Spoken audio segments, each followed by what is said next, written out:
മലയാളം ഉൾപ്പെടെയുള്ള എല്ലാ ദ്രാവിഡ ഗോത്ര ഭാഷകളും എവിടെയാണ്? സംശ്ലിഷ്ട കക്ഷിയിലാണ്. നമ്മുടെ ഗ്രീൻലൻഡിലെ ഭാഷകളൊക്കെ എന്താണ്? ഇത്തരത്തില് സംഘടിത കക്ഷിയിൽ പെട്ട ഭാഷയാണെന്ന് പറയാം. നമ്മുടെ സംസ്കൃതം ഏത് ഗോത്രത്തിൽ പെടുന്നതാണ്? ഇൻഡോ യൂറോപ്യൻ ഗോത്രത്തിൽ പെടുന്ന ഭാഷയാണ് അല്ലെ?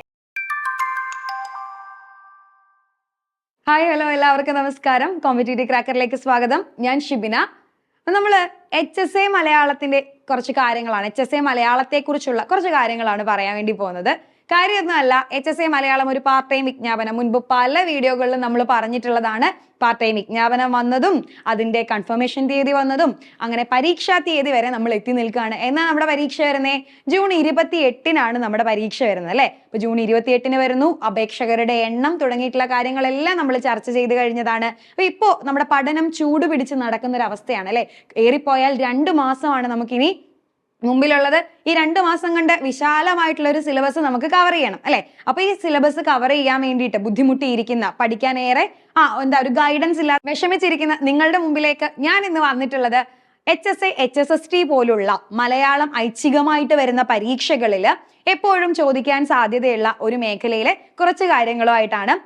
ആ മേഖല, ആ ഒരു പഠന മേഖല വേറൊന്നും അല്ല, ഭാഷാശാസ്ത്രമാണ്, അല്ലെങ്കിൽ ലിംഗ്വിസ്റ്റിക്സ് എന്ന് നമ്മൾ പറയും അല്ലെ? ഇപ്പൊ പൊതുവിൽ എല്ലാവരും ഇപ്പൊ ഭാഷാശാസ്ത്രമായിക്കോട്ടെ, ഭാഷാ ചരിത്രമായിക്കോട്ടെ, വ്യാകരണമായിക്കോട്ടെ, നിരൂപണമായിക്കോട്ടെ, ഇങ്ങനെയുള്ള കാര്യങ്ങൾ പൊതുവിൽ ഒരു ശരാശരി വിദ്യാർത്ഥി എന്ത് ചെയ്ത് നിൽക്കുന്നതാണ്? ഒഴിവാക്കി മാറ്റുന്ന ഒരു സംഭവമാണ് അല്ലെ? ഒഴിവാക്കി വെക്കുന്ന ഒരു സംഭവമാണ്. അപ്പം ഇങ്ങനെ കാരണം എന്ന് വിചാരിച്ചാൽ അതിൽ പല ടേമുകളും പല രൂപങ്ങളും അല്ലെങ്കിൽ പല പ്രയോഗങ്ങളും പല സിദ്ധാന്തങ്ങളും നമുക്ക് എന്ത് ചെയ്യാൻ പറ്റില്ല, നമുക്ക് ഗ്രഹിച്ചെടുക്കാനുള്ള ബുദ്ധിമുട്ടുള്ളത് കൊണ്ട് തന്നെ അത് സമയം ഏറെ എടുക്കുന്നു എന്നുള്ളത് കൊണ്ടും നമ്മൾ എന്ത് ചെയ്യും, ഇതിനെയൊക്കെ ഒഴിവാക്കി നിർത്തുകയോ അല്ലെങ്കിൽ ഏറ്റവും ഒടുവിൽ നോക്കാം, ജസ്റ്റ് ഒന്ന് വായിച്ചിട്ട് പോകാം എന്നുള്ള രീതിയിലേക്ക് നമ്മൾ തഴയുന്ന ഒരു ടോപ്പിക്കുകളാണ് ഈ പറഞ്ഞതൊക്കെ അല്ലെ? അപ്പൊ പലതും നമുക്ക് എന്ത് ചെയ്യാൻ പറ്റില്ല, ഗ്രഹിച്ചെടുക്കാനുള്ള ബുദ്ധിമുട്ടുണ്ട്. അപ്പൊ അങ്ങനെയുള്ള കുറച്ച് കാര്യങ്ങളെ, ഭാഷാശാസ്ത്രത്തിലെ എപ്പോഴും പരീക്ഷയ്ക്ക് ചോദിക്കാറുള്ള ചില കാര്യങ്ങളെയാണ് ഞാൻ നിങ്ങൾക്ക് ഇന്ന് പറഞ്ഞു തരാൻ പോകുന്നത്. അപ്പൊ നമുക്ക് ഒട്ടും വൈകിക്കാതെ തന്നെ നമ്മുടെ ക്ലാസ്സിലേക്ക് പോകാം. ഞാൻ ഇവിടെ എടുത്തിട്ടുള്ളത്, നമ്മൾ പറഞ്ഞു ഭാഷാശാസ്ത്രം എന്ന് പറയുന്ന മേഖലയിൽ നിന്നുള്ള കുറച്ച് ചോദ്യങ്ങളാണ്. ആ ചോദ്യങ്ങളിലൂടെ ഭാഷാശാസ്ത്രവുമായിട്ട് ബന്ധപ്പെട്ട കാര്യങ്ങളാണ് ഞാൻ പറഞ്ഞു തരാൻ വേണ്ടി പോകുന്നത്. അപ്പോൾ എന്താ ഈ ഭാഷ അല്ലെങ്കിൽ ലാംഗ്വേജ് എന്ന് പറയുന്നത് എന്താണ്? നമുക്കറിയാം അല്ലേ, ഒരു സമൂഹം ആശയവിനിമയത്തിനായിട്ട്, പരസ്പരം ആശയവിനിമയം നടത്താനായിട്ട് ഉപയോഗിക്കുന്ന ഒരു ചിഹ്ന വ്യവസ്ഥയാണ് എന്ത് എന്ന് പറയുന്നത്? ഭാഷ എന്ന് പറയുന്നത് അല്ലെ? ഒരു സാംസ്കാരികമായിട്ടുള്ള ഒരു സിമ്പലാണ്, ഒരു പ്രതീകമാണ് ഭാഷ എന്ന് പറയുന്നത് നമുക്കറിയാം ആണല്ലോ. ആശയവിനിമയം, അതായത് കമ്മ്യൂണിക്കേഷൻ ആണ് ഒരു ഭാഷയുടെ ഏറ്റവും അടിസ്ഥാനപരമായിട്ടുള്ള ധർമ്മം എന്ന് പറയുന്നത്. അപ്പൊ ഭാഷയെക്കുറിച്ചുള്ള ശാസ്ത്രീയമായിട്ടുള്ള പഠന ശാഖയാണ് ഭാഷാശാസ്ത്രം അല്ലെങ്കിൽ ലിംഗ്വിസ്റ്റിക്സ് എന്ന് പറയുന്നത്. അപ്പൊ നമുക്ക് ചോദ്യങ്ങളൊന്ന് നോക്കാമല്ലോ.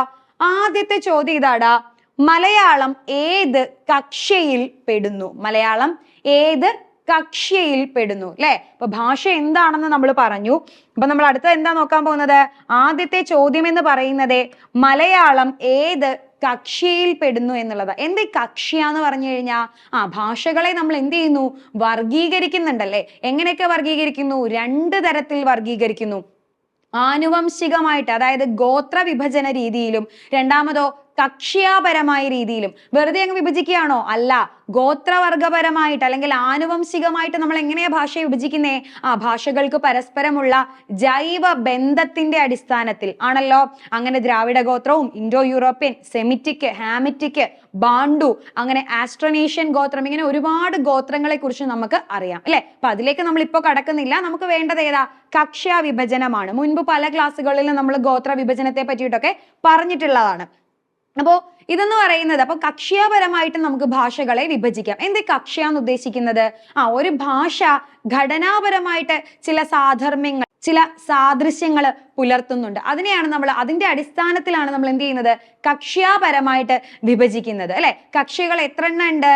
കക്ഷികള് പ്രാകൃത കക്ഷ്യ, വൈകൃത കക്ഷ്യ, സംശ്ലിഷ്ട കക്ഷ്യ, അപഗ്രഥിത കക്ഷ്യ, സംഘടിത കക്ഷ്യ എന്നിങ്ങനെ 5 എണ്ണമാണുള്ളത്. അപ്പൊ കക്ഷികൾ എത്ര എണ്ണം ഉള്ളത്? പ്രാകൃതം, സംശ്ലിഷ്ടം, വൈകൃതം, അപഗ്രഥിതം, സംഘടിതം എന്നിങ്ങനെ 5 വിധമാണ്. അതിൽ മലയാളം എന്ന് പറയുന്ന ഭാഷ, നമ്മുടെ മലയാളം എന്ന് പറയുന്ന ദ്രാവിഡ ഗോത്രത്തിൽപ്പെട്ട ഭാഷ ഏത് കക്ഷിയിൽ വരുന്നു എന്നാണ് ചോദ്യം വന്നേക്കുന്നത്. അപ്പൊ ഏതാണ്? പ്രാകൃതമാണോ, സംശ്ലിഷ്ടമാണോ, വൈകൃതമാണോ, അപഗ്രഥിതമാണോ? ഏതാണ് വരിക? സംശ്ലിഷ്ട കക്ഷിയിലാണ്. മലയാളം ഉൾപ്പെടെയുള്ള ദ്രാവിഡ ഭാഷകളൊക്കെ തന്നെയും എവിടെയാടാ വരുന്നത്?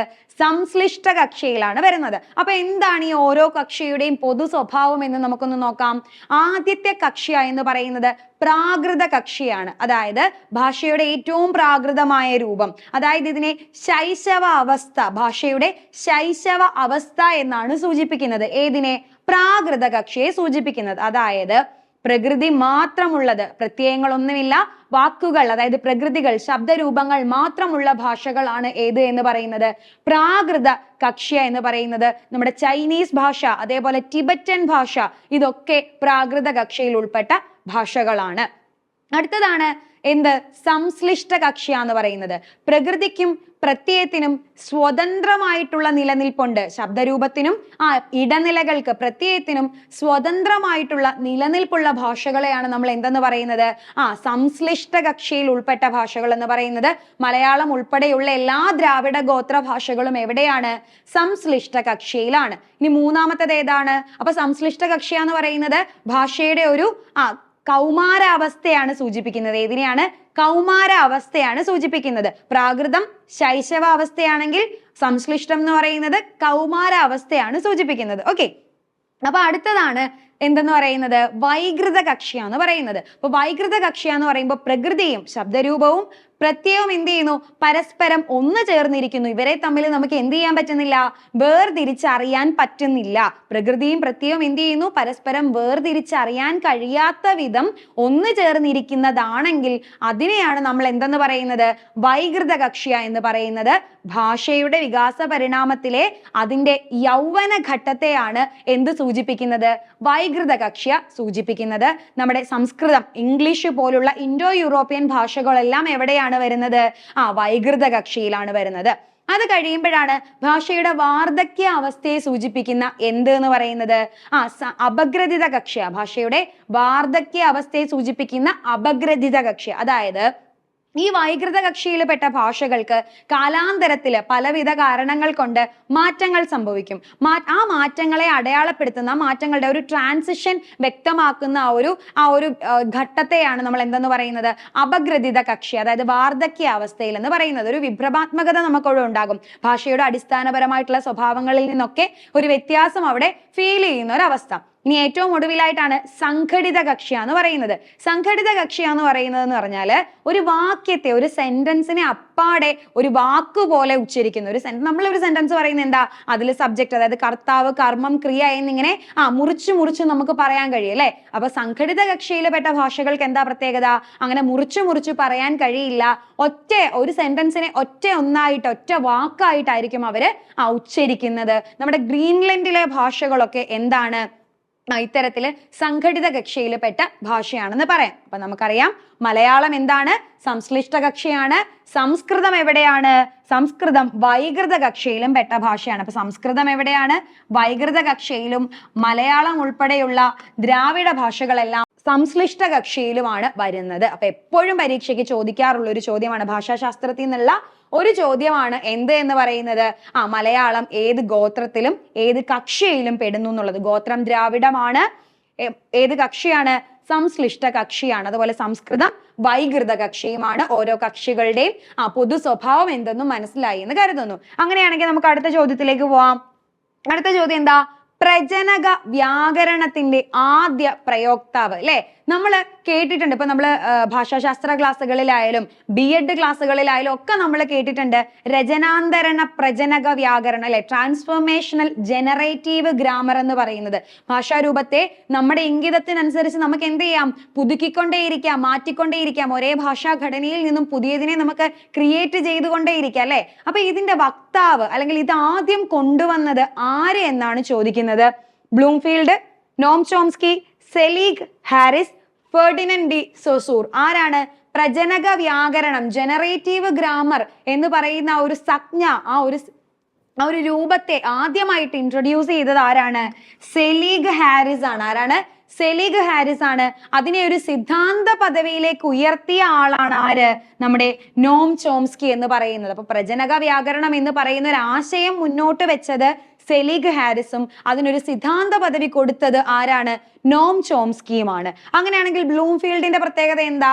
ഭാഷാശാസ്ത്രത്തിന്റെ ബൈബിൾ എന്നറിയപ്പെടുന്ന ലാംഗ്വേജ് എന്ന് പറയുന്ന പുസ്തകം ഏത് പുസ്തകമാണ്?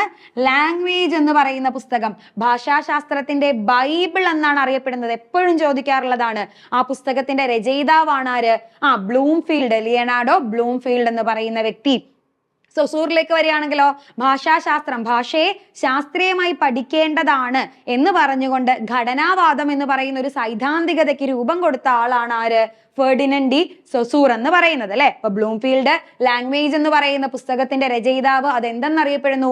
ഭാഷാശാസ്ത്രത്തിന്റെ ബൈബിൾ എന്നറിയപ്പെടുന്നു. അതേപോലെ ഫെർഡിനൻഡ് ഡി സൊസൂർ ഭാഷയ്ക്ക് ശാസ്ത്രീയമായ ഒരു അടിത്തറ, ഭാഷാ പഠനത്തിന് ശാസ്ത്രീയമായ ഒരു അടിത്തറ കൊടുത്തു. ഘടനാവാദം എന്ന് പറയുന്ന ഒരു സൈദ്ധാന്തികതയെ കൊണ്ടുവന്നു. ഇനിയോ പ്രജനക വ്യാകരണത്തെ കൊണ്ടുവന്നത് സെലീഗ് ഹാരിസ് ആണെങ്കിൽ അതിനൊരു സിദ്ധാന്ത പദവി കൊടുത്തത് ആരാടാ? നോം ചോംസ്കി ആണ്. അപ്പൊ ഇത്രയും കാര്യങ്ങൾ നമ്മൾ പഠിച്ചു അല്ലെ. അടുത്ത നോക്കിയേ, നീണ്ട കാലയളവിൽ ഭാഷയ്ക്ക് സംഭവിക്കുന്ന മാറ്റങ്ങളുടെ അപഗ്രഥനമാണ്. ഒരു നീണ്ട കാലയളവിൽ ഭാഷയ്ക്ക് സംഭവിക്കുന്ന മാറ്റങ്ങളുടെ അപഗ്രഥനത്തെ പറയുന്ന പേര് വ്യതിരേകാത്മക ഭാഷാശാസ്ത്രം, താരതമ്യാത്മക ഭാഷാശാസ്ത്രം, ഏകകാലിക ഭാഷാശാസ്ത്രം, ബഹുകാലിക ഭാഷാശാസ്ത്രം. എളുപ്പം പറയാം അല്ലെ. ഭാഷയെ അപഗ്രഥിക്കാൻ നമുക്ക് പല രീതികളുണ്ട്. അതില് കുറച്ചാണ് നമ്മൾ പറഞ്ഞിട്ടുള്ളത്. അപ്പൊ ഏതാണ്? ഒരു നീണ്ട കാലയളവിൽ ഭാഷയ്ക്ക് സംഭവിക്കുന്ന മാറ്റങ്ങളെയാണ് നമ്മൾ എന്തെന്ന് പറയുന്നത്? ബഹുകാലികം എന്ന് പറയുന്നത്. ഏതാണ്? ബഹുകാലികം. ഉദാഹരണത്തിന് നമുക്ക് എന്ത് പറയാം?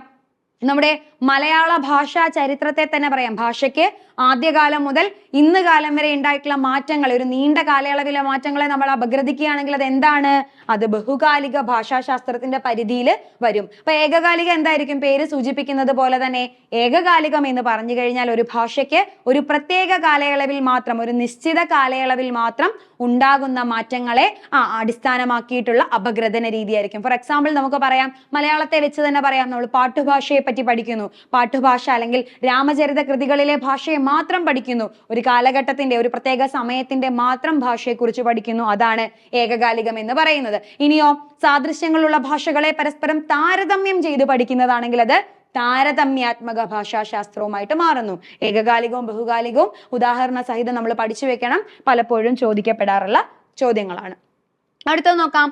ഉച്ചാരണത്തിലും രൂപത്തിലും സദൃശ്യമായ ഭാഷണ സമ്പ്രദായങ്ങളെ കാണിക്കുന്നതിനായി വരയ്ക്കുന്ന രേഖകൾ. അപ്പൊ എന്താണ് ഇത്? ഭാഷാഭേദ വിജ്ഞാനീയവുമായിട്ട് ബന്ധപ്പെട്ട ഒരു ചോദ്യമാണ്. എന്താ ഈ ഭാഷാഭേദം എന്ന് പറഞ്ഞാൽ? ഡയലക്റ്റുകൾ എന്ന് പറഞ്ഞു കഴിഞ്ഞാല് ഒരേ ഭാഷയ്ക്ക് തന്നെ വ്യത്യസ്തങ്ങളായിട്ടുള്ള രൂപാന്തരങ്ങൾ ഉണ്ടാകും അല്ലെ. ഉച്ചാരണ വ്യത്യസ്തതകൾ ഉണ്ടായിരിക്കും. ഇതിനെയാണ് നമ്മൾ ഭാഷാഭേദങ്ങൾ അല്ലെങ്കിൽ ഡയലക്റ്റുകൾ എന്ന് പറയുന്നത്. മലയാളത്തിനുണ്ടല്ലോ, നമ്മൾ തെക്കൻ കേരളത്തിലെയും വടക്കൻ കേരളത്തിലെയും മധ്യ കേരളത്തിലെയും ഭാഷയ്ക്ക് കാര്യമാത്രമായിട്ടുള്ള മാറ്റങ്ങളുണ്ട് അല്ലെ. അതിനെ സൂചിപ്പിക്കാനായിട്ട് നമ്മൾ 6 നാട്ടിൽ 100 മലയാളം എന്നൊരു ശൈലി തന്നെ പറഞ്ഞു കേൾക്കാറുണ്ട്. അപ്പൊ അതിനെയാണ് ഭാഷാഭേദം എന്ന് പറയുന്നത്. ഈ ഭാഷാഭേദങ്ങളിലും, ഈ ഭാഷാഭേദത്തെ നമ്മൾ അടയാളപ്പെടുത്തുന്നെങ്കിലും പല സ്ഥലങ്ങളിലും ഉച്ചാരണത്തിലും അല്ലെങ്കിൽ രൂപത്തിലുമൊക്കെ സാദൃശ്യമുള്ള, സമാനതകളുള്ള പല രൂപങ്ങളും നമുക്ക് കാണാൻ കഴിയും. അങ്ങനെയുള്ള രൂപങ്ങളെ കാണിക്കുന്നതിനായിട്ട് നമ്മളൊരു പ്രത്യേക രേഖ വരയ്ക്കും. ആ രേഖയുടെ പേരാണ് ചോദിക്കുന്നത്. സജാത പദങ്ങൾ, ഭാഷാഭേദ ഭൂപടം, സമഭാഷാംശ സീമാരേഖകൾ, ലീനധ്വനികൾ. ഏത് ആൻസർ വരുന്നത്? ആ പേരിൽ തന്നെയുണ്ട്. എന്താണ്? സമഭാഷാംശ സീമാരേഖകൾ. ഇവയെ നമ്മൾ ഐസോഗ്ലോസ് എന്ന് പറയും. എന്ത് പറയും? ഐസോഗ്ലോസ് എന്ന് പറയും. സമഭാഷാംശ സീമാരേഖ, അതായത് ഉച്ചാരണത്തിലും രൂപത്തിലൊക്കെ സാദൃശ്യതകൾ പുലർത്തുന്ന ഭാഷകളെയെല്ലാം നമ്മൾ ഒന്നിച്ചു ചേർത്ത് വരയ്ക്കുന്ന ഒരു രേഖയാണ്. ഇനി എന്താണ് സജാത പദങ്ങൾ? അതായത് കോഗ്നേറ്റീവ് വേർഡ്സ് എന്ന് പറയും. അതായത് ഒരു ഭാഷയിൽ നിന്നും മറ്റൊരു ഭാഷ ഉത്ഭവിക്കുകയാണെന്നിരിക്കട്ടെ. ഒരു ഭാഷയിൽ നിന്നും മറ്റൊരു ഭാഷ ഉത്ഭവിക്കുകയാണ്. അപ്പോൾ ആ പൂർവ്വഭാഷയെ, ആദ്യം ഉണ്ടായിരുന്ന ഭാഷയെ നമ്മൾ പ്രാഗ് ഭാഷ എന്നും, പുതിയതായി ഉണ്ടാകുന്ന ഭാഷയെ നമ്മൾ പുത്രി ഭാഷ എന്നും പറയും. അപ്പൊ ഈ പുത്രി ഭാഷ ഉണ്ടായതിനു ശേഷവും പ്രാഗ് ഭാഷയുടെ ചില രൂപങ്ങൾ, ചില സാദൃശ്യങ്ങൾ എവിടെ കാണും? പുത്രി ഭാഷയുടെ രൂപങ്ങളിൽ കാണാൻ പറ്റും. അതിനെയാണ് നമ്മൾ സജാത പദങ്ങൾ എന്ന് പറയുന്നത്. ഫോർ എക്സാമ്പിൾ, ഇപ്പോ ചിരി എന്ന് പറയുന്ന പദം തമിഴിൽ നിന്നാണ് ഉണ്ടായത്. അത് കന്നഡയിൽ എത്തുമ്പോൾ കിരി എന്നായി മാറും, മലയാളത്തിൽ എത്തുമ്പോൾ ചിരി എന്ന് തന്നെയായി മാറും. മനസ്സിലായോ? ചിരി എന്ന് പറയുന്ന പദം, അതിന് സമാനമായ പദം കന്നഡയിലും മലയാളത്തിലും ഉണ്ട്. ഈ പദം എവിടെ നിന്നാണ് ശരിക്കും ഒറിജിനേറ്റ് ചെയ്തത്? തമിഴിൽ നിന്നാണ്. അതായത് അവിടുത്തെ പ്രാഗ് ഭാഷ എന്ന് പറയുന്നത് തമിഴാണ്. പുത്രി ഭാഷകൾ ഏതൊക്കെയാണ്? കന്നഡയും മലയാളവുമാണ്. പക്ഷെ അവിടെ ചിരി എന്ന് പറയുന്ന പദത്തിന് ഉച്ചാരണത്തിലും രൂപത്തിലും എന്ത് കൊണ്ടുവന്നു? സാദൃശ്യമുണ്ടായി. അപ്പൊ അതിനെ സൂചിപ്പിക്കുന്നതാണ്. അങ്ങനെയുള്ള പദങ്ങളെയാണ് നമ്മൾ കോഗ്നേറ്റീവ് വേർഡ്സ് അല്ലെങ്കിൽ സജാത പദങ്ങൾ എന്ന് പറയുന്നത്. ഇനിയോ ഭാഷാഭേദ ഭൂപടം. നമ്മൾ പറഞ്ഞു ഡയലക്റ്റ് അല്ലെ. ഈ ഡയലക്റ്റുകളെ, ഒരു ഭാഷയ്ക്ക് തന്നെ ഉണ്ടാകുന്ന ഈ ഭേദങ്ങളെ, രൂപാന്തരങ്ങളെ, ഈ ഭാഷാഭേദങ്ങളെ അടയാളപ്പെടുത്തുന്നതിനായിട്ട് നമ്മൾ പ്രത്യേക ചിഹ്നങ്ങൾ നൽകാറുണ്ട്. ഈ ചിഹ്നങ്ങളെല്ലാം ചേർത്ത് വരയ്ക്കുന്ന ഒരു ഭൂപട മാതൃകയെ നമ്മൾ ഭാഷാഭേദ ഭൂപടം എന്ന് പറയും. ഈ ഭാഷാഭേദ ഭൂപടത്തിന്റെ ഉള്ളിലാണ് ഈ പറയുന്ന ഐസോഗ്ലോസും മറ്റും വരുന്നത്. ഇനി അടുത്തതാണ് ലീനധ്വനി എന്ന് പറയുന്നത്. ധ്വനി എന്ന് പറഞ്ഞാൽ എന്താ? ആ ഒരു ശബ്ദം, ആ ഒരു ഉച്ചാരണം അല്ലെ.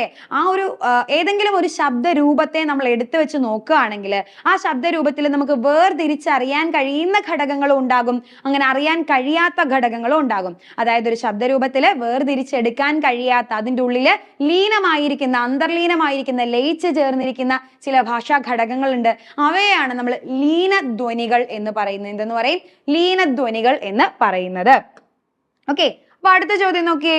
കുടുംബവൃക്ഷ പരികല്പന. ഭാഷാശാസ്ത്രത്തില് ഭാഷകളുടെ ഇത്തരത്തിലുള്ള ബന്ധത്തെ സൂചിപ്പിക്കുന്ന പല മാതൃകകളും ഉണ്ടായിട്ടുണ്ട്. അതിലേറ്റവും പ്രധാനപ്പെട്ട ഒന്നാണ് കുടുംബവൃക്ഷ പരികല്പന.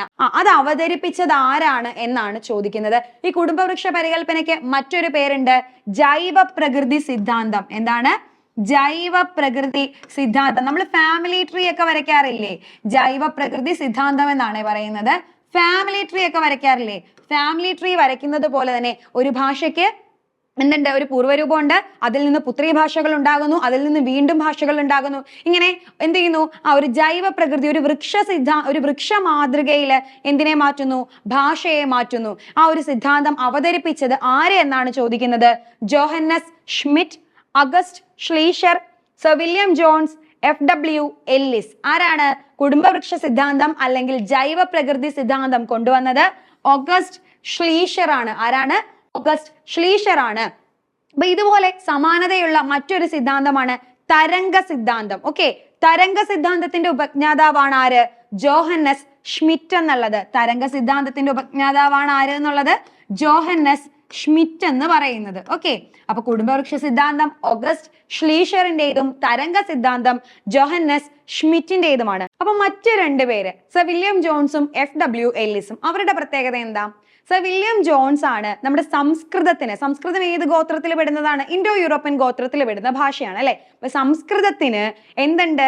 ഗ്രീക്ക് പോലെ, ലാറ്റിൻ പോലെ, ജർമാനിക് പോലെ, ഇറ്റാലിയൻ പോലെയുള്ള മറ്റ് യൂറോപ്യൻ ഭാഷകളുമായിട്ടൊരു ബന്ധമുണ്ടെന്ന് ആദ്യമായിട്ട് കണ്ടെത്തിയ ആളാണ് വില്യം ജോൺസ് എന്ന് പറയുന്നത്. അദ്ദേഹം തന്നെയാണ് തുലനാത്മക ഭാഷാ പഠനം, തുലനാത്മക ഭാഷാ പഠനം എന്ന് പറയുന്ന ആ ഒരു സിദ്ധാന്തം അല്ലെങ്കിൽ ആ ഒരു രീതി, ഭാഷാ പഠനത്തിന്റെ ആ ഒരു രീതി ഇൻട്രൊഡ്യൂസ് ചെയ്ത ആളും വില്യം ജോൺസ് ആണ്. അപ്പൊ വില്യം ജോൺസ് ആണ് സംസ്കൃതത്തിന് ഗ്രീക്ക് പോലെ, ലാറ്റിൻ പോലെയുള്ള യൂറോപ്യൻ ഭാഷകളുമായിട്ട് ബന്ധമുണ്ടെന്ന് ആദ്യമായിട്ട് കണ്ടെത്തിയതും അതേപോലെ തന്നെ തുലനാത്മക ഭാഷാ പഠനങ്ങൾക്ക് ഇന്ത്യയിൽ തുടക്കം കുറിച്ചതും ആരാണ്? സർ വില്യം ജോൺസ് ആണ്. അങ്ങനെയാണെങ്കിൽ FW എല്ലിസിന്റെ പേര് കേൾക്കുമ്പോഴേ നമ്മൾ ദ്രാവിഡ ഗോത്രത്തെ ഓർക്കണം. അതായത് സംസ്കൃതം ദക്ഷിണേന്ത്യയിൽ പ്രചാരത്തിൽ ഇരുന്ന ഒരു സമയത്ത് സംസ്കൃതവും മറ്റ് ദക്ഷിണേന്ത്യൻ ഭാഷകളായിട്ടുള്ള ദ്രാവിഡ ഗോത്രത്തിൽപ്പെട്ട ഭാഷകളും തമ്മിൽ യാതൊരു സമാനതകളില്ലെന്നും അവര് ഒരു ഗോത്രത്തിൽപ്പെട്ടവരല്ലെന്നും കണ്ടെത്തിയ ആളാണ് FW എല്ലിസ് എന്ന് പറയുന്നത്. ആദ്യകാലത്ത് ദക്ഷിണേന്ത്യയിൽ വ്യവഹാരത്തിൽ ഇരുന്ന എല്ലാ ഭാഷകളും ഒരേ ഗോത്രത്തിൽ പെട്ടതാണ് എന്നൊരു തെറ്റിദ്ധാരണ ഉണ്ടായിരുന്നു. അപ്പൊ സംസ്കൃതം വേറെ ഗോത്രമാണെന്നും മറ്റു ഭാഷകളെല്ലാം, മലയാളം പോലുള്ള ദ്രാവിഡ ഭാഷകളെല്ലാം മറ്റു ഗോത്രമാണെന്നും ആദ്യമായിട്ട് കണ്ടെത്തിയ ആളാണ് FW എല്ലിസ് എന്ന് പറയുന്നത്. ദ്രാവിഡ ഗോത്രത്തിന് സ്വതന്ത്രമായിട്ടൊരു നിലനിൽപ്പുണ്ടെന്ന് ആദ്യമായിട്ട് പറഞ്ഞതും FW എല്ലിസ് ആണ്. അപ്പൊ എല്ലിസിനെ നമ്മൾ ദ്രാവിഡ ഗോത്രവുമായിട്ട് ബന്ധപ്പെടുത്തിയിട്ട് വേണം എപ്പോഴും ഓർക്കാന്, ദക്ഷിണേന്ത്യൻ ഭാഷകളുടെ പഠനവുമായിട്ട് ബന്ധപ്പെടുത്തി വേണം എപ്പോഴും നോക്കാന്. ഓക്കെ, അതുപോലെ തന്നെയാണ് നമ്മൾ കാൽഡ്വെലിന്റെ കാര്യം പറയുമ്പോഴും ദ്രാവിഡ ഗോത്രത്തിന് പേര് കൊടുത്തതൊക്കെ റോബർട്ട് കാൽഡ്വെലും ആണ് കേട്ടോ. അപ്പൊ അടുത്ത ചോദ്യം നോക്കാം നമുക്ക്. ഭാഷ, ഭാഷണം എന്നിവയെ സൂചിപ്പിക്കാൻ ലാങ് പരോൾ എന്ന പദം ആദ്യമായിട്ട് ഉപയോഗിച്ചത്. നമ്മൾ ഭാഷാശാസ്ത്രത്തില് നമ്മൾ ലാങ് പരോള് അല്ലെങ്കിൽ സൂചകം, സൂചിതം, കോമ്പീറ്റൻസ്, പെർഫോമൻസ്, ഭാഷ, ഭാഷണം എന്നിങ്ങനെയുള്ള ഭാഷണം, എഴുത്ത് എന്നിങ്ങനെയുള്ള പലവിധ സിദ്ധാന്തങ്ങളെ കുറിച്ച് നമ്മൾ പറയുന്നുണ്ട്. അതിൽ ലാങ് പരോൾ എന്ന് പറയുന്ന ഒരു പ്രത്യേക സംജ്ഞ ഉപയോഗിച്ചത് ആര് എന്നാണ് ചോദിക്കുന്നത്. Jacques Derrida, Noam Chomsky, Saussure, Zamenhof. ആരാ ഉപയോഗിച്ചിട്ടുണ്ടാവുക? സൊസൂർ ആണ് അല്ലെ. നമ്മുടെ ഘടനാവാദത്തിന്റെ ഉപജ്ഞാതാവായ ഫെർഡിനൻഡ് ഡി സൊസൂർ ആണ് ലാങ് പരോൾ എന്ന് പറയുന്ന ഒരു സിദ്ധാന്തം അവതരിപ്പിച്ചത്. എന്താണ് ഈ ലാങ്ങിനും പരോളിനും മുൻപ് നമുക്ക് പറയേണ്ട ഒരാളുണ്ട്. എന്ത്? സൂചകവും സൂചിതവും. എന്താ ഈ സൂചകം, എന്താ സൂചിതം? ഒരു ഭാഷയിലെ ശബ്ദബിംബങ്ങളാണ്. ബിംബങ്ങൾ അതായത് വാക്കുകൾ നമുക്ക് സാമാന്യമായിട്ട് പറയാം, ശബ്ദരൂപങ്ങൾ എന്ന് പറയാം. ശബ്ദബിംബങ്ങളെയാണ് നമ്മൾ സൂചകം എന്ന് പറയുന്നത്. അപ്പൊ സൂചകം എന്ന് പറഞ്ഞാൽ എന്താണ്? ശബ്ദബിംബങ്ങളാണ്. ശബ്ദബിംബങ്ങളെ നമുക്ക് എന്ത് പറയാം? സൂചകം എന്ന് പറയാം. അപ്പൊ സൂചിതം എന്തായിരിക്കും? ഈ ശബ്ദബിംബം കൊണ്ട് ഉദ്ദേശിക്കുന്ന രൂപങ്ങൾ അല്ലെ. ഇപ്പൊ പൂച്ച എന്ന് പറയുന്നത് ഒരു ശബ്ദബിംബമാണെങ്കിൽ അതിനെ നമുക്ക് പൂച്ച എന്നുള്ളതിനെ നമുക്ക് സൂചകമായിട്ട് കണക്കാക്കാം. പൂച്ച എന്ന് കേൾക്കുമ്പോൾ നമ്മുടെ മനസ്സിൽ ഒരു ജീവിയുടെ രൂപം ഉണ്ടാകുന്നു അല്ലെ. ആ രൂപത്തെയാണ് നമ്മൾ എന്തെന്ന് പറയുന്നത്? സൂചിതം എന്ന് പറയുന്നത്. അപ്പൊ ശബ്ദബിംബങ്ങളെ സൂചകം എന്നും ആ ശബ്ദബിംബം പ്രതിനിധാനം ചെയ്യുന്ന രൂപത്തെ നമുക്ക് സൂചിതം എന്നും പറയാം. ഈ സൂചകത്തെയും സൂചിതത്തെയും കുറെ കൂടി പരിഷ്കരിച്ചുകൊണ്ട് അവയ്ക്ക് ലാങ് എന്നും പരോൾ എന്നും മറ്റൊരു പേര് നിർദ്ദേശിച്ച വ്യക്തിയാണ് ആര്? നമ്മുടെ സൊസൂർ എന്ന് പറയുന്നത്. അപ്പൊ ലാങ് എന്താണെന്ന് ചോദിച്ചു കഴിഞ്ഞാല് ഒരു ഭാഷണ സമൂഹം, അതായത് ഒരു ജനവിഭാഗത്തിന്റെ ഉള്ളില്, അല്ലെങ്കിൽ ഏത് ജനവിഭാഗവും ആയിക്കോട്ടെ, ഏതൊരു മനുഷ്യന്റെയും ഉള്ളിലെന്ന് നമുക്ക് പറയാം. ഈ ലാങ് എന്ന് പറഞ്ഞു കഴിഞ്ഞാല് ഏതൊരു മനുഷ്യന്റെയും മസ്തിഷ്കത്തിൽ എന്തുണ്ട്? ഭാഷ പ്രയോഗിക്കാൻ ആവശ്യമായിട്ടുള്ള ഒരു അടിസ്ഥാന ഘടനയുണ്ട് അല്ലെ. ഒരു വ്യാകരണ ഘടനയുണ്ട്. ഭാഷയുടെ രൂപത്തെക്കുറിച്ചും ഘടനയെക്കുറിച്ചും ഒക്കെ ഉള്ളൊരു അടിസ്ഥാന വ്യവസ്ഥയുണ്ട്. നമ്മുടെ മസ്തിഷ്കത്തിലുള്ള ഭാഷയെ സംബന്ധിക്കുന്ന അടിസ്ഥാന വ്യവസ്ഥ. ആ വ്യവസ്ഥയാണ് ഇദ്ദേഹം ലാങ് എന്നതുകൊണ്ട് ഉദ്ദേശിച്ചത്. അപ്പൊ പരോൾ എന്താണ്? ഓരോ ഭാഷണ സമൂഹങ്ങളും, ഓരോ ജനസമൂഹവും, ഓരോ ഭാഷ കൈകാര്യം ചെയ്യുന്ന ജനസമൂഹവും എന്ത് ചെയ്യുന്നു? ആ ഭാഷയെ ഉപയോഗിക്കാൻ വേണ്ടിയിട്ട്, വ്യവഹാര ഭാഷയായിട്ട് ഉപയോഗിക്കാൻ വേണ്ടിയിട്ട് ചില ചിട്ടകളെ, ചില റൂളുകളെ ഉപയോഗിക്കാറുണ്ട്. ആ റൂളുകളെയാണ് ഇദ്ദേഹം പരോൾ എന്ന് പറഞ്ഞത്. അപ്പം ലാങ് എന്ന് പറയുന്നത് എല്ലാ മനുഷ്യന്റെയും മസ്തിഷ്കത്തിലുള്ള അടിസ്ഥാനപരമായിട്ടുള്ള ഭാഷാഘടന. പരോൾ എന്ന് പറയുമ്പോഴോ ആ ഭാഷയെ എടുത്തു പ്രയോഗിക്കാനായി ഓരോ ഭാഷണ സമൂഹവും ഓരോ ജനവിഭാഗവും ഉപയോഗിക്കുന്ന ചിട്ടകളാണ്, രീതികളാണ്, റൂളുകളാണ്. പരോൾ എന്ത് ചെയ്യും? ഓരോ ജനസമൂഹത്തിനനുസരിച്ച് മാറിക്കൊണ്ടിരിക്കും. ലാങ് എന്ന് പറയുന്നത് എല്ലാ മനുഷ്യന്റെയും മസ്തിഷ്കത്തിന്റെ അടിസ്ഥാനപരമായ ഭാഷാ ഘടകവും ആയിരിക്കും. ഓക്കെ, അപ്പൊ അടുത്ത നോക്കാം. ഈ ലാങ്ങിനും പരോളിനും പകരമായിട്ട്, സൂചകത്തിനും സൂചിതത്തിനും പകരമായി സൊസൂർ ലാങ്ങിനെയും പരോളിനെയും പ്രതിഷ്ഠിച്ചപ്പോൾ ലാങ്ങിനും പരോളിനും പകരമായിട്ട് ചോംസ്കി കൊണ്ടുവന്ന സംഭവമാണ് എന്തെന്ന് പറയുന്നത്? കോമ്പിറ്റൻസും പെർഫോമൻസും. അപ്പൊ നമ്മൾ ഈ സംജ്ഞകളും അവയുടെ വക്താക്കളും ആരൊക്കെയാണ് എന്ന് പഠിച്ചു വെക്കേണ്ടതായിട്ടുണ്ട് അല്ലെ. അപ്പൊ കോമ്പീറ്റൻസും പെർഫോമൻസും എന്താണ്? സൂചകത്തിനും സൂചിതത്തിനും പകരമായിട്ട് ലാങ്ങിനെയും പരോളിനെയും നമ്മുടെ സൊസൂർ കൊണ്ടുവന്നപ്പോൾ ലാങ്ങിനും പരോളിനും പകരമായി കോമ്പീറ്റൻസിനെയും പെർഫോമൻസിനെയും ആര് കൊണ്ടുവന്നു? നോം ചോംസ്കി കൊണ്ടുവന്നു. ഇനി ഇവയിൽ ഒന്നും പെടാത്ത ഒരാൾ കൂടിയുണ്ട്, സമൻഹോഫ്. നമ്മൾ അന്തർദേശീയ ഭാഷ അല്ലെ, ഇന്റർനാഷണൽ ലാംഗ്വേജ്, അതായത് എല്ലാ ലോകത്തെമ്പാടുമുള്ള ഏത് വിഭാഗം ജനങ്ങൾക്കായാലും പരസ്പരം ഒന്ന് കമ്മ്യൂണിക്കേറ്റ് ചെയ്യാനായിട്ട്, ആശയവിനിമയം നടത്താനായിട്ട് ഒരു പൊതുവായി ഉപയോഗിക്കാൻ കഴിയുന്ന ഭാഷയാണ് നമ്മൾ അന്തർദേശീയ ഭാഷ അല്ലെങ്കിൽ ഇന്റർനാഷണൽ ലാംഗ്വേജ് എന്ന് പറയുന്നത് അല്ലെ. ഇപ്പൊ ഇംഗ്ലീഷ് ഒരു ഇന്റർനാഷണൽ ലാംഗ്വേജ് ആണ്. ലോകമെമ്പാടുമുള്ള ഏത് രാജ്യത്ത് ചെന്നാലും ഇംഗ്ലീഷിൽ നമുക്ക് കമ്മ്യൂണിക്കേറ്റ് ചെയ്യാൻ പറ്റും. കാരണം ഇംഗ്ലീഷ് അറിയാത്ത ഒരു മനുഷ്യൻ പോലും ലോകത്തെങ്ങും ഉണ്ടാവാനായിട്ട് സാഹചര്യം ഇല്ല. അപ്പോ അങ്ങനെയുള്ളൊരു അന്തർദേശീയ ഭാഷയാണ് എസ്പെരാൻഡോ എന്ന് പറയുന്നത്. എന്താണ്? എസ്പെരാൻഡോ എന്ന് പറയുന്ന ഒരു അന്തർദേശീയ ഭാഷയ്ക്ക് രൂപം കൊടുത്ത വ്യക്തിയാണ് ആരെന്ന് പറയുന്നത്? സമൻഹോഫ് എന്ന് പറയുന്നത്. എസ്പെരാൻഡോ എന്ന് പറയുന്ന അന്തർദേശീയ ഭാഷയ്ക്ക് രൂപം കൊടുത്ത വ്യക്തിയാണ് സമൻഹോഫ് എന്ന് പറയുന്നത്. അപ്പൊ ഇത്രയും കാര്യങ്ങൾ നമ്മൾ മനസ്സിലാക്കിയല്ലോ. ഇതിൽ സൂചകം, സൂചിതം, ലാങ്, പരോളൊക്കെ എപ്പോഴും പരീക്ഷകളിൽ ചോദിക്കാറുള്ള ഭാഗമാണ്. അടുത്ത ചോദ്യം നോക്കാം. അർത്ഥപ്രധാന ശേഷിയുള്ള ഏറ്റവും ചെറിയ ഭാഷാ ഘടകം. ഒരർത്ഥത്തെ പ്രതിനിധാനം ചെയ്യാൻ കഴിവുള്ള ഏറ്റവും ചെറിയ ഭാഷാ ഘടകത്തെ നമ്മൾ പറയുന്ന പേര് ഉപരൂപം, സ്വനം, സ്വനിമം, രൂപിമം. ഏതാ ആൻസർ ആയിട്ട് വരിക? രൂപിമമാണ് അല്ലെ. അതായത് രൂപിമം എന്ന് ഉദ്ദേശിക്കുന്നത് വാക്കുകളെ തന്നെയാണ്, അതായത് പ്രകൃതികളെ തന്നെയാണ്. അതൊരു അർത്ഥം കിട്ടണം നമുക്ക്. നമ്മൾ നേരത്തെ പറഞ്ഞ പോലെ പൂച്ച എന്ന് കേൾക്കുമ്പോൾ നമുക്കൊരർത്ഥം നമ്മുടെ മനസ്സിലേക്ക് വരണം. നാലുകാലുള്ള ഒരു ജീവിയാണ്, അല്ലെങ്കിൽ പൂച്ചയുടെ ആകൃതി നമ്മുടെ മനസ്സിലേക്ക് വരും അല്ലെ. അപ്പൊ ആ ഒരു ജീവിയാണ് എന്നൊരു സൂചന നമുക്ക് തരാൻ കഴിയുന്ന പ്രകൃതികളെ, ശബ്ദങ്ങളെ, രൂപങ്ങളെ, വാക്കുകളെയൊക്കെയാണ് നമ്മൾ രൂപിമം എന്ന് പറയുന്നത്. അപ്പൊ അർത്ഥപ്രധാന ശേഷിയുള്ളവയെ രൂപിമം എന്നും അർത്ഥവ്യാവർത്തന ശേഷിയുള്ളവയെ എപ്പോഴും ഓർത്തോണം. അർത്ഥവ്യാവർത്തനം, അതായത് അർത്ഥത്തെ മാറ്റിമറിക്കാൻ കഴിവുള്ള ആള്, അർത്ഥവ്യാവർത്തന ശേഷിയുള്ള ആളിനെ സ്വനിമം എന്നും പറയും. സ്വനിമം എന്ന് പറയുന്നത് നമ്മുടെ വർണ്ണങ്ങളാണ് അല്ലെങ്കിൽ അക്ഷരങ്ങളാണ്. ഓക്കെ, അപ്പൊ സ്വനിമം എന്ന് പറയുന്നത് വർണ്ണങ്ങൾ അല്ലെങ്കിൽ അക്ഷരങ്ങളാണ്. രൂപിമം എന്ന് പറയുന്നത് വാക്കുകളെയുമാണ് നമ്മൾ ഉപയോഗിക്കുന്നതെന്ന് സാമാന്യമായിട്ട് പറയാം. അപ്പൊ ഇതിനൊരു സ്ട്രക്ചർ ഉണ്ട്. എവിടുന്നാ തുടങ്ങുന്നേ? ആദ്യം സ്വനമാണ്. സ്വനം എന്ന് പറഞ്ഞാൽ എന്താണ്?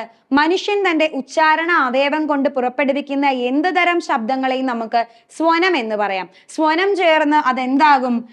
ഏറ്റവും ബേസിക് ആയിട്ടുള്ള വർണ്ണങ്ങൾ അല്ലെങ്കിൽ അക്ഷരങ്ങളായിട്ട് മാറും. അർത്ഥവ്യാവർത്തന ശേഷിയുള്ള ചെറിയ ഭാഷാ ഘടകം സ്വനിമമായിട്ട് മാറും. സ്വനിമങ്ങൾ ചേർന്ന് എന്താകും?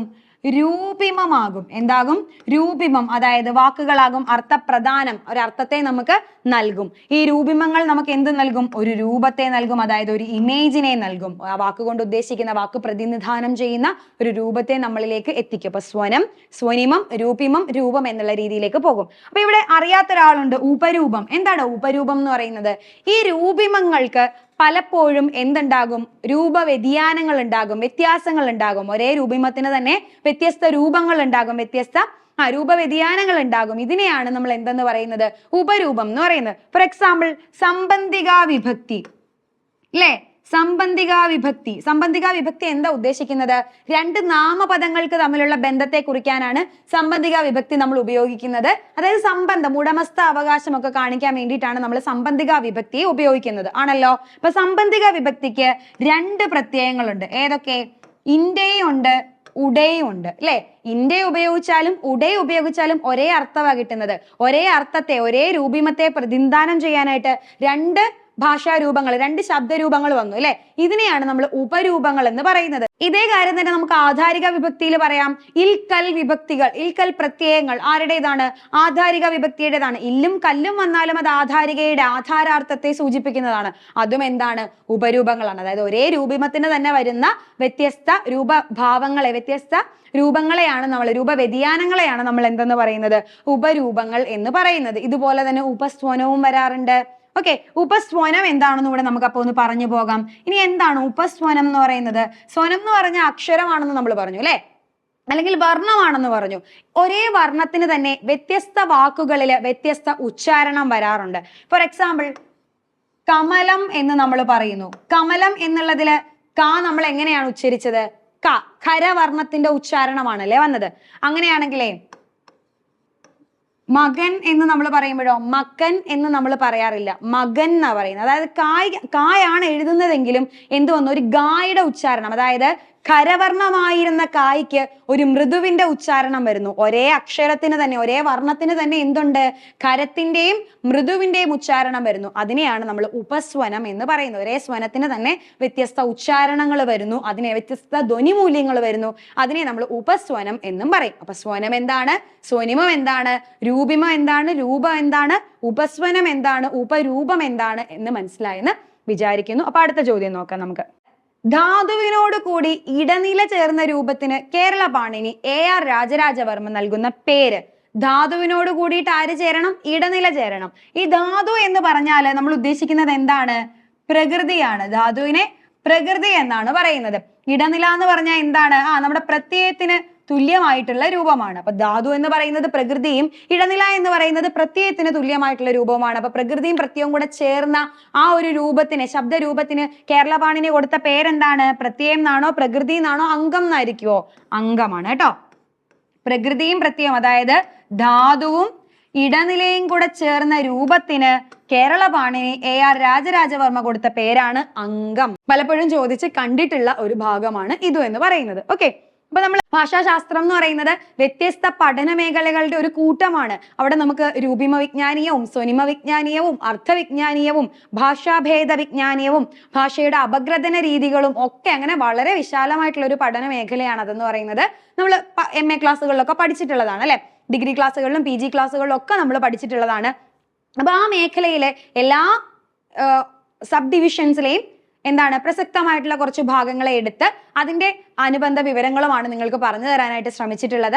അപ്പോൾ ഇത്തരത്തില് അപ്പൊ ഇവിടം കൊണ്ട് എന്താ പറയുന്ന ഭാഷാശാസ്ത്രം എന്ന് പറയുന്ന വലിയൊരു പഠന ശാഖയെ മുഴുവനായിട്ട് എനിക്ക് നിങ്ങളിലേക്ക് പറഞ്ഞു തരാനായിട്ട് കഴിഞ്ഞിട്ടില്ല. അതിന് സമയപരിമിതിയും നമ്മുടെ ക്ലാസ്സിന്റെ ദൈർഘ്യവും ഒക്കെ കാരണങ്ങളായിരിക്കും. അപ്പൊ ഇത്തരത്തില് കുറെ കൂടി ഡീറ്റെയിൽഡ് ആയിട്ടുള്ള ക്ലാസ്സുകളും ഓരോ പഠന മേഖലകളും ആഴത്തിൽ തന്നെ തൊട്ടറിഞ്ഞ് പഠിച്ചു പോകാനായിട്ട് നിങ്ങൾക്ക് ആഗ്രഹമുണ്ടെങ്കിൽ നമ്മുടെ HSA മലയാളം പാർട്ട് ടൈമിന് വേണ്ടിയിട്ടുള്ള കോഴ്സ് ടീം കോമ്പറ്റീറ്റീവ് ക്രാക്കറിൽ ലഭ്യമാണ്.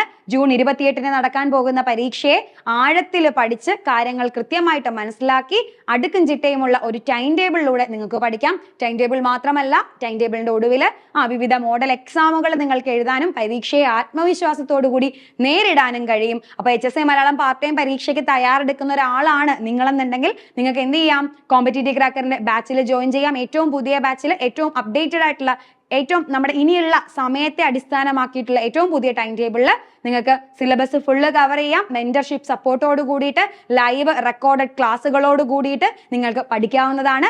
HSA മലയാളം പാർട്ട് ടൈം പരീക്ഷ നമുക്ക് ഒന്നിച്ച് പഠിച്ച് ഒന്നിച്ച് വിജയിക്കാം. നിങ്ങൾക്ക് എന്ത് ചെയ്യാം, 8589083568 എന്നുള്ള നമ്പറിൽ കോൺടാക്ട് ചെയ്ത് എത്രയും പെട്ടെന്ന് തന്നെ നിങ്ങളുടെ അഡ്മിഷൻ ഉറപ്പിക്കുക, സീറ്റ് ഉറപ്പിക്കുക. എത്രയും പെട്ടെന്ന് തന്നെ നമുക്ക് പഠിച്ചു തുടങ്ങാം, ഉന്നത വിജയത്തിലേക്ക് എത്താം. HSA പരീക്ഷകൾക്കെല്ലാം ഇല്ലേ, നമുക്ക് ഇപ്പോൾ നമ്മൾ സബ്ജക്റ്റിന്റെ കാര്യം മാത്രമാണ് ഈ പറയുന്നത്. സബ്ജക്റ്റ് പോലെ തന്നെ പ്രാധാന്യമുള്ള ഒന്നാണ് 20 മാർക്കിന്റെ ജനറൽ പേപ്പർ എന്ന് പറയുന്നത്. ഇപ്പോൾ മലയാളം എന്ന് പറയുന്ന ഒരു വിഷയത്തെ സംബന്ധിച്ചാണെങ്കിൽ നമുക്കറിയാം HSA പരീക്ഷകൾക്ക് മലയാളത്തിന്റെ ജനറൽ പേപ്പറും മലയാളത്തിൽ തന്നെയാണ് ചോദ്യം വരുന്നത്. വളരെ കാലങ്ങളായിട്ട് നമ്മൾ കാത്തിരുന്നൊരു വസ്തുതയാണ്. കഴിഞ്ഞ HSA മുതൽ HSAയുടെ ജനറൽ പേപ്പറും എന്ത് തന്നെയാണ്, മലയാളത്തിലാണ് ചോദ്യങ്ങൾ വരുന്നത്. അപ്പോൾ ഈ ജനറൽ പേപ്പറിനെ എങ്ങനെയൊക്കെ നിങ്ങൾക്ക് എന്താണ് സമീപിക്കണം, അല്ലെങ്കിൽ മൊത്തത്തിൽ HSA എന്ന് പറയുന്ന ഒരു തസ്തികയെ വലിയ വിജ്ഞാപനം അല്ലെ, HSAയുടെ ജനറൽ വിജ്ഞാപനം അടുത്ത് തന്നെ വരാനിരിക്കുകയാണെന്ന കാര്യം കൂടി നമ്മൾ ആലോചിക്കണം. അപ്പൊ വിവിധ വിഷയങ്ങളിലുള്ള ജനറൽ ഉൾപ്പെടെ വിവിധ വിഷയങ്ങളിലുള്ള HSA പരീക്ഷകളെ എങ്ങനെ സമീപിക്കണം എന്ന് ഓർത്തിരിക്കുന്നവരാണ് നിങ്ങളെന്നുണ്ടെങ്കിൽ, അടുത്ത HSAക്ക് വേണ്ടി തയ്യാറെടുക്കുന്നവരാണെന്നുണ്ടെങ്കിൽ അതിനൊക്കെ നിങ്ങളെ സഹായിക്കാനും മാർഗനിർദ്ദേശം നൽകാനുമായിട്ട് നമ്മുടെ പ്രിയങ്ക മിസ് ഒരു ഫ്രീ ക്ലാസ്സിലൂടെ നിങ്ങളിലേക്ക് എത്തുകയാണ്. വരുന്ന 22-ാം തീയതി ആയിരിക്കും, ഏപ്രിൽ 22-ാം തീയതി ആയിരിക്കും ഫ്രീ ക്ലാസ് എന്ന് പറയുന്നത്. Zoom വഴിയായിരിക്കും നമ്മൾ ആ ക്ലാസ് നിങ്ങളിലേക്ക് എത്തിക്കുന്നത്. അപ്പൊ അതിനെന്തായാലും നിങ്ങളുടെ രജിസ്ട്രേഷൻ, ആ ക്ലാസ്സിൽ പങ്കെടുക്കാൻ നിങ്ങൾക്ക് കഴിയണമെങ്കിൽ രജിസ്റ്റർ ചെയ്തേ മതിയാകുള്ളൂ. അപ്പൊ അതിന്റെ രജിസ്ട്രേഷൻ ഡീറ്റെയിൽസ് ഞാൻ താഴെ കൊടുക്കാം. അതിൽ പെട്ടെന്ന് ആ ലിങ്കിൽ കയറിയിട്ട് നിങ്ങൾ രജിസ്റ്റർ ചെയ്യുക. 22-ന്റെ ഫ്രീ ക്ലാസ്സിൽ നിങ്ങൾ ജോയിൻ ചെയ്യുക. നമുക്ക് ഒന്നിച്ച് പഠിക്കാം, മുൻപ് പറഞ്ഞതുപോലെ തന്നെ ഒന്നിച്ച് പഠിക്കാം, ഒന്നിച്ച് നേടാം. അടുത്തൊരു വീഡിയോയിൽ നമുക്ക് വീണ്ടും കാണാം. താങ്ക്